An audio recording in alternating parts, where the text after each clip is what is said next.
11, 2001, 19 men armed with box cutters directed by a man on dialysis in a cave fortress halfway around the world using a satellite phone and a laptop directed the most sophisticated penetration of the most heavily defended airspace in the world, overpowering the passengers and the military combat-trained pilots on 4 commercial aircraft before flying those planes wildly off course for over an hour without being molested by a single fighter interceptor.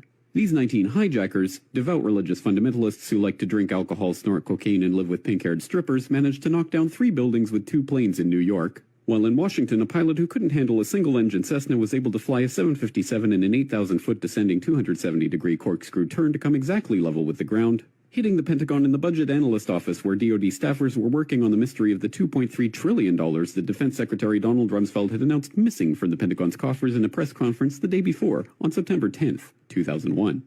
Luckily, the news anchors knew who did it within minutes. Osama bin Laden. The pundits knew within hours. Osama bin Laden. The administration knew within the day. Terrorists who committed these acts and those who harbored them.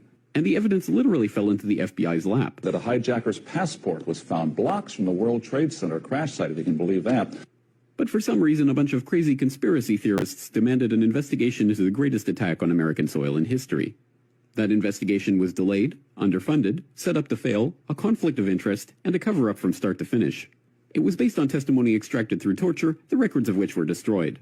It failed to mention the existence of WTC-7, Able Danger, P-TECH, Sibel Edmonds, OBL and the CIA, and the drills of hijacked aircraft being flown into buildings that were being simulated at the precise same time that those events were actually happening.